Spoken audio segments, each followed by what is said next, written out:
Praise the Lord. ദൈവത്തിന്റെ അതിശ്രേഷ്ഠമായ നാമം വാഴ്ത്തപ്പെടുമാറാകട്ടെ. കഴിഞ്ഞ രാത്രിയിലും നാം റോമാലേഖനം ആണ് പഠിക്കുവാനായിട്ട് ഇടയായത്. അതിന്റെ ഇൻട്രൊഡക്ഷൻ എന്ന നിലയിലാണ് കഴിഞ്ഞ ദിവസം നാം ശ്രദ്ധിക്കുവാനായിട്ട് ഇടയായത്. കഴിഞ്ഞ ദിവസം ഓർപ്പിച്ചതുപോലെ തന്നെ റോമലേഖനമല്ല അപ്പോസ്തല പ്രവൃത്തി കഴിഞ്ഞിട്ട് എഴുതപ്പെടുവാനായിട്ട് ഇടയായ പുസ്തകം.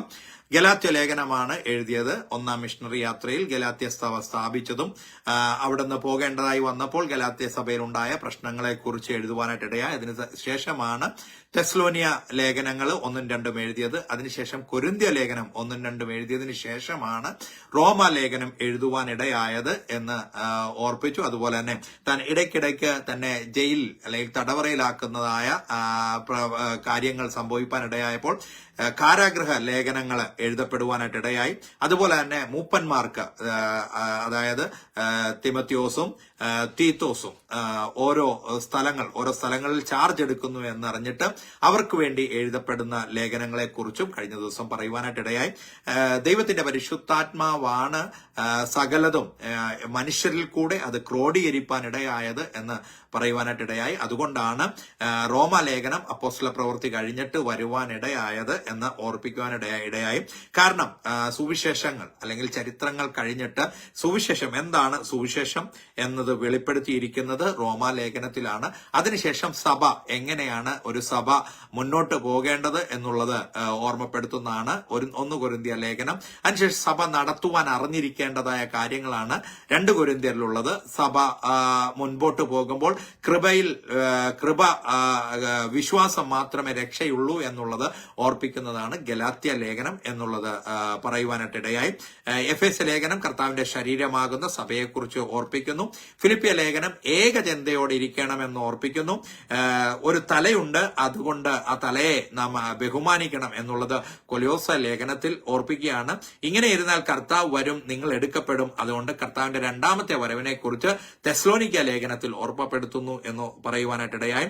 മൂപ്പന്മാരായതുകൊണ്ട് how to conduct the church, how to believe or behave in the church, അതാണ് തിമോത്തിയോസിനോടും തീത്തോസിനോടുള്ള ലേഖനത്തിൽ ഓർപ്പിക്കുന്നത്. ഫിലോമോന്റെ ലേഖനം നമ്മെ ഓർപ്പിക്കുന്നത് ഉത്തരവാദിത്തങ്ങൾ, കടമ്പകള്, ബാധ്യതകൾ ഏറ്റെടുക്കുന്ന ഒരു ശുശ്രൂഷകനായി ഇരിക്കുവാൻ ഫിലോമോനെ ഓർപ്പിക്കുന്നതാണ് നമുക്ക് കാണുവാൻ കഴിയുന്നത്. യേശുക്രിസ്തുവിന്റെ സുപ്യോറിറ്റി, മഹത്വമാണ് എബ്രായ ലേഖനത്തിൽ കാണുവാൻ കഴിയുന്നത്.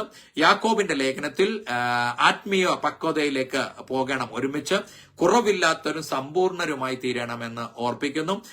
പത്രോസിന്റെ ലേഖനത്തിൽ കഷ്ടമുണ്ട് എങ്കിലും ധൈര്യപ്പെടുക എന്ന് ഓർപ്പിക്കുന്നതാണ് പത്രോസിന്റെ ലേഖനം. യോഹന്നാൻ, നിങ്ങൾ യഥാർത്ഥമായ ജീവനുമായി ബന്ധപ്പെടണം, ഇവ ഇല്ലാത്തത് കൊണ്ട് എല്ലാം ശോധന ചെയ്ത് യഥാർത്ഥ ജീവൻ കണ്ടെത്തുവാനായിട്ട് ശോധന ചെയ്യണം എന്നുള്ളത് പറയുന്നു. ദൈവം സ്നേഹമാകുന്നു എന്നുള്ളത് ഓർപ്പിക്കുന്നു. യൂദയുടെ ലേഖനം ദുരുപദേശങ്ങൾക്ക് എതിരെ ആഞ്ഞടിക്കുന്ന ഒരു ലേഖനമാണ് യൂദയുടെ ലേഖനം. വെളിപ്പാട് പുസ്തകത്തിൽ വെളിപ്പെടുവാൻ പോകുന്ന ക്രിസ്തു ആരാണ് എന്നും അവന്റെ കൂടെ എങ്ങനെ ജീവിക്കാൻ പറ്റും എന്നുള്ളതാണ് വെളിപ്പെടുത്തിയിരിക്കുന്നത്. അതിനുശേഷം നാം റോമാലേഖനത്തിന്റെ ചില കാര്യങ്ങൾ ഓർപ്പിക്കുവാനായിട്ടിടയായി. യഹോവയായ ദൈവം തന്റെ ആർദ്ര കരുണയാൽ വിളിച്ച് ചേർക്കപ്പെടുത്തിയ അപ്പോസ്തലനായ പൗലോസ് ഈ ലോകത്തിലുള്ള എല്ലാ ആളുകൾക്കും സുവിശേഷത്തിന്റെ സത്യങ്ങൾ വെളിപ്പെടുത്തി കൊടുക്കേണ്ടതിന് പ്രത്യേകം അഭിഷേകത്താലും വിളിയാലും യേശുക്രിസ്തു തന്നെ നേരിട്ട് മാനസാന്തരത്തിലേക്ക് വിളിച്ചു കൊണ്ടുവന്ന ഏക അപ്പോസ്തലനാണ് അപ്പോസ്തലനായ പൗലോസ്. അദ്ദേഹത്തിന്റെ സുവിശേഷത്തെക്കുറിച്ചുള്ള ഉൾക്കാഴ്ച മുഴുവനും വെളിപ്പെടുത്തി യതാണ് റോമ ലേഖനം എന്ന് പറയുന്നത്. ഞാൻ പറഞ്ഞല്ലോ കഴിഞ്ഞ രാത്രികാലം പറഞ്ഞതുപോലെ തന്നെ അനേക ചിന്തകന്മാർ, അതുപോലെ തന്നെ വേദ പണ്ഡിതന്മാര്, അതുപോലെ തന്നെ നവോത്ഥാനത്തിന് കരുത്തും നേതൃത്വവും കൊടുത്ത പ്രിയപ്പെട്ടവരെല്ലാം ഈ ലേഖനത്തെക്കുറിച്ച് വളരെ ആഴത്തിലാണ് പറയുവാനായിട്ട് ഇടയായത്. കലോറിഡ്ജ് എന്നുള്ള ചിന്തകൻ പറഞ്ഞത്, ഇതുവരെ രചിക്കപ്പെട്ടതിൽ അഗാധവും ആഴവുമായുള്ള ഒരു സമാഹാരം എന്നാണ് ഈ ലേഖനത്തെക്കുറിച്ച് പറഞ്ഞത്. നവോത്ഥാനത്തിന് നേതൃത്വം കൊടുത്ത കാൽവിൻ പറഞ്ഞത്, തിരുവചന നിധിയുടെ കലവറ തുറക്കുന്നത് ഈ പുസ്തകത്തിലൂടെയാണ് എന്നുള്ളതാണ് പറഞ്ഞത്.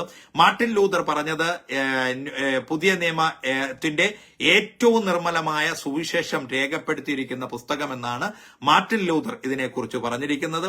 സ്വിസ് കമന്റേറ്ററായ ഗാഡറ്റ് പറഞ്ഞിരിക്കുന്നത്, ക്രിസ്തീയ വിശ്വാസത്തിന്റെ കേദാരം എന്നുള്ള എന്നുള്ള പദമാണ് അവിടെ ഉപയോഗിച്ചിരിക്കുന്നത്.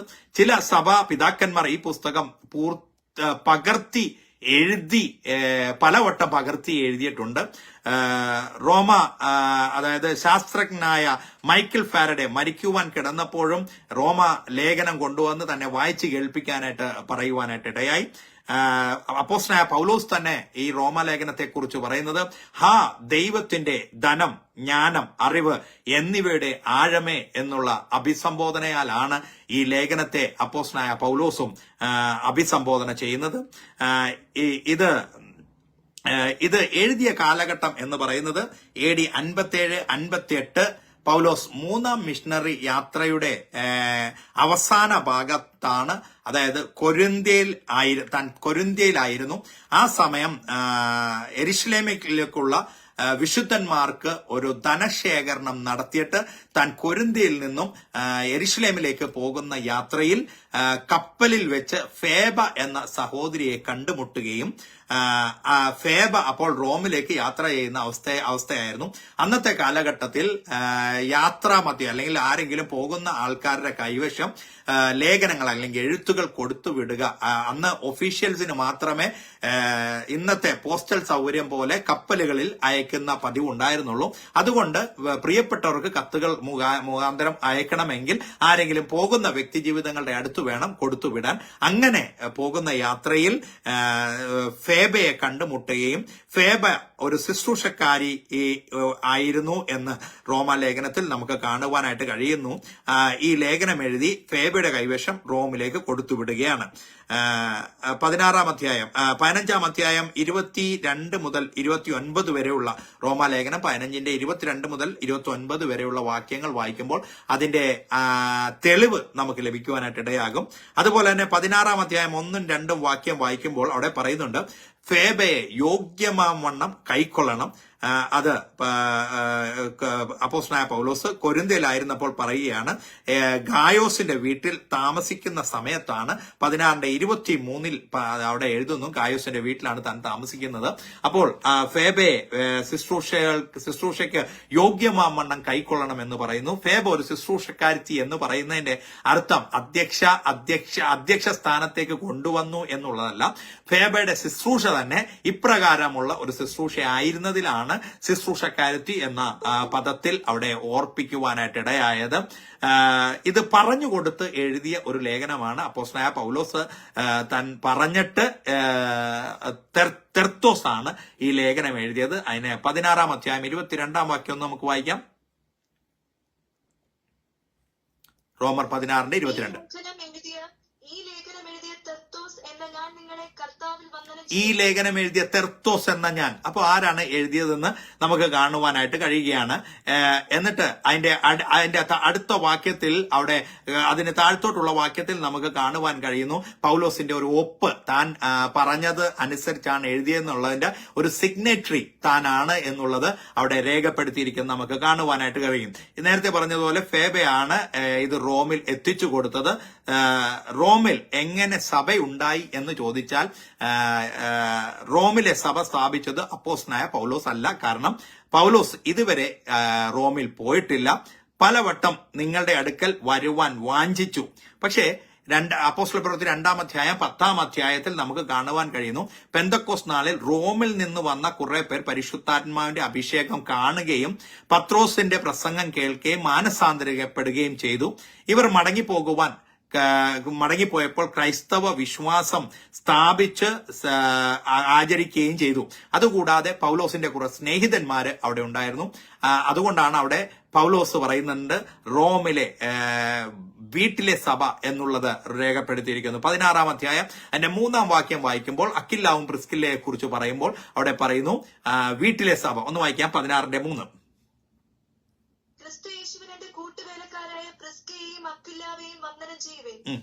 അവർ എന്റെ പ്രാണന് വേണ്ടി തങ്ങളുടെ കഴുത്ത് വെച്ചു കൊടുത്തവരാകുന്നു. അവർക്ക് ഞാൻ മാത്രമല്ല, ജാതികളുടെ സകല സഭകളും കൂടി നന്ദി പറയുന്നു. വീട്ടിലെ സഭ എന്നുള്ള അവരുടെ വീട്ടിലെ സഭയെ വന്ദനം ചെയ്യുന്നു. അപ്പോൾ അന്നത്തെ പല സഭകൾക്കും ഉപദേശം ഒന്നായിരുന്നു. വീട്ടിലെ സഭകൾ പലതുണ്ടായിരുന്നുവെങ്കിലും ഉപദേശം ഒന്നായിരുന്നു. റോമിലെ സഭ ഏകദേശം 25 വർഷം പിന്നിട്ട് കഴിഞ്ഞു. പൗലോസ് ഇതുവരെ റോമിൽ പോയിട്ടില്ല. അതിന്റെ തെളിവ് റോമാലേഖനം 15-ാം അധ്യായം 22-24 വാക്യം വായിച്ചാട്ട്. റോമാലേഖനം 15-ന്റെ 22-24 വാക്യങ്ങൾ. അതുകൊണ്ട് തന്നെ ഞാൻ നിങ്ങളുടെ അടുക്കൽ വരുന്നതിന് പലപ്പോഴും മുടക്കം വന്നു. ഇനി 24-ാം വാക്യം. ഞാൻ സ്പാനിയയിലേക്ക് യാത്ര ചെയ്യുമ്പോൾ പോകുന്ന വഴിക്ക് നിങ്ങളെ കാണുവാനും ആദ്യം നിങ്ങളെ കണ്ട് സന്തോഷിച്ച ശേഷം നിങ്ങളാൽ യാത്ര അയക്കപ്പെടുവാനും ആശിക്കുന്നു. ഇനി 15-ന്റെ 31-32 വാക്യം വായിക്കാം. ഇങ്ങനെ ഞാൻ ദൈവേഷ്ടത്താൽ സന്തോഷത്തോടെ നിങ്ങളുടെ അടുക്കൽ വന്ന് നിങ്ങളോട് കൂടെ മനം തണുക്കേണ്ടതിന് നിങ്ങൾ എനിക്ക് വേണ്ടി ദൈവത്തോടുള്ള പ്രാർത്ഥനയിൽ എന്നോടുകൂടെ പോരാടണം എന്നുള്ളത് അവിടെ പറയുകയാണ്. പ്രാർത്ഥനയിൽ എന്നോടുകൂടെ പോരാടണം. താൻ അവിടെ വരുവാനായിട്ട് ഇച്ഛിക്കുന്നുണ്ട്. അപ്പോൾ നിങ്ങളുടെ പ്രാർത്ഥനയിൽ എന്നോടുകൂടെ പോരാടണം. 1-9 വാക്യം. ഞാൻ ഇടവിടാതെ എപ്പോഴെങ്കിലും നിങ്ങളുടെ അടുക്കൽ എപ്പോഴെങ്കിലും അവിടെ പറയുന്നു, ഞാൻ പ്രാർത്ഥിച്ചുകൊണ്ടിരിക്കണേ, ഒരു മുടക്കവും കൂടാണ്ട് അവർക്ക് വേണ്ടി പ്രാർത്ഥിക്കുകയാണ്. 1-12 പറയുന്നു, കാണുവാൻ വാഞ്ചിക്കുന്നു എന്ന് പറയുന്നു. 1-13 വാക്യം പറയുകയാണ്, ഇതുവരെ മുടക്കം വന്നു. 1-13 കൂടി ഒന്ന് വായിക്കാം. എന്നാൽ സഹോദരന്മാരെ, എനിക്ക് ശേഷം ജാതികളിൽ എന്ന പോലെ നിങ്ങളിലും വല്ല ഫലവും ഉണ്ടാകേണ്ടതിന് നിങ്ങളിൽ വല്ല ഫലവും നിങ്ങളിൽ വല്ല ഫലവും ഉണ്ടാകേണ്ടതിന്. അപ്പോ പക്ഷേ ദൈവത്തിൽ നിന്ന് പൗലോസിന് ചില ശക്തമായ വാഗ്ദത്തങ്ങൾ ലഭിച്ചിട്ടുണ്ടായിരുന്നു. അപ്പോസ്തല പ്രവൃത്തി 23-ാം അധ്യായം 11-ാം വാക്യം നമുക്ക് വായിക്കാം. ദൈവം കൊടുത്ത വാഗ്ദത്തമാണ് അപ്പോസ്തല പൗലോസിന്. അപ്പോസ്തല പ്രവൃത്തി 23-ാം അധ്യായം 11-ാം വാക്യം.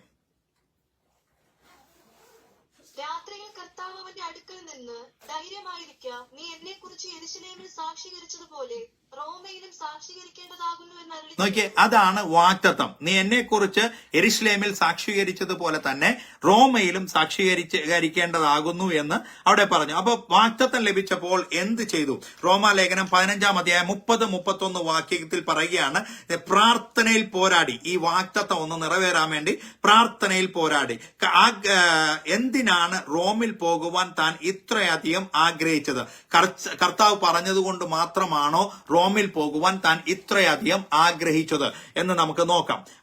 അവിടെ പറയുന്നു, ഒന്ന്, പ്രാർത്ഥനയിൽ പോരാടി എങ്കിലും ഒരു വിഷൻ, തന്റെ ജീവിതത്തിൽ ഒരു ദർശനം ഉണ്ടായിരുന്നു. അതാണ് 1-ാം അധ്യായം 9-ാം വാക്യം. ഞാൻ ഇടവിടാതെ നിങ്ങളെ ഓർത്തുകൊണ്ട് ദൈവേഷ്ടത്താൽ എപ്പോഴെങ്കിലും നിങ്ങളുടെ അടുക്കൽ വരുവാൻ സാധിക്കേണ്ടതിന് എന്റെ പ്രാർത്ഥനയിൽ എപ്പോഴും യാചിക്കുന്നു. അപ്പോൾ ഞാൻ നിങ്ങളുടെ അടുക്കൽ വരുമ്പോൾ ഒന്ന്, നിങ്ങൾ സ്ഥിരീകരിക്കപ്പെടും. അതായത് വിഷയത്തിൽ ഉറപ്പാകണം. എന്താണ്?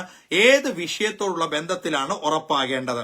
ആത്മീക വരം വല്ലതും നൽകേണ്ടതിന് എന്ന് പറഞ്ഞാൽ തന്നോട് ചേർന്ന് കടന്നു വരുന്നതായ പരിശുദ്ധാത്മാവിന്റെ കൃപ, അതിൽ നിന്നും തനിക്ക് അവരോട് പകർന്നു കൊടുക്കുവാനുള്ളത് എന്ത് എന്നുള്ളതും ഒത്തൊരുമിച്ചുള്ള ഒരു വിശ്വാസത്തിന്റെ കൂട്ടായ്മയ്ക്കുമാണ് താൻ അവിടെ കടന്നു ചെല്ലണമെന്ന് ഓർപ്പിച്ചത്. അവരുടെ റോമാ സഭയുടെ സംശയങ്ങൾ ചിലത് ദൂരീകരിക്കാനാണ് അപ്പോസ്തലനായ പൗലോസ് ഈ ലേഖനം എഴുതുന്നത്. അപ്പോൾ എന്തൊക്കെയാണ് അവരുടെ സംശയങ്ങൾ എന്ന് നമുക്ക് നോക്കാം. റോമാലേഖനം 6-1 വായിക്കുമ്പോൾ നമുക്ക് കാണുവാൻ കഴിയുന്നു. 6-1.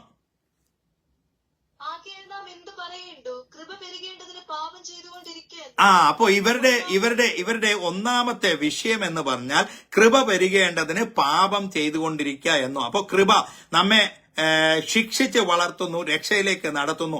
അപ്പോൾ എന്താണ് ഗ്രേസ്, എന്താണ് ദൈവത്തിന്റെ കൃപ എന്നുള്ളത് അവിടെ ചൂണ്ടിക്കാണിക്കുവാനായിട്ടാണ് അപ്പോസ്തലനായ പൗലോസ് ലേഖനത്തിൽ അത് കുറിക്കുവാനായി. 7-ാം അധ്യായം 12-ാം വാക്യം.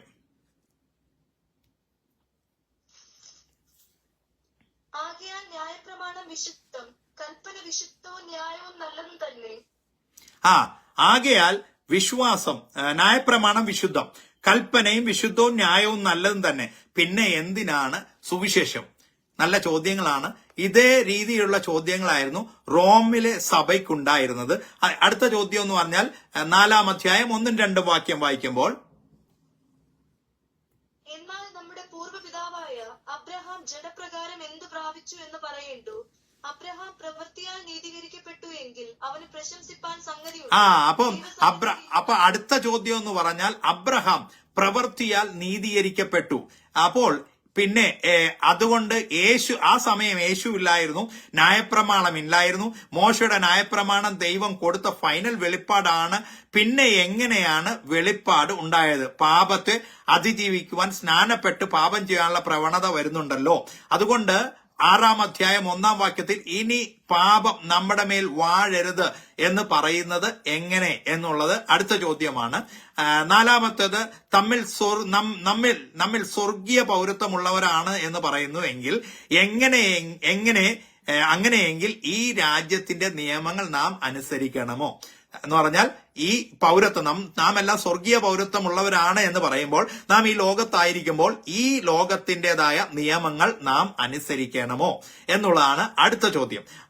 5-ാമത്തെ ചോദ്യം എന്ന് പറയുന്നത് കൃപവരങ്ങൾ എങ്ങനെയാണ് ഉപയോഗിക്കേണ്ടത്?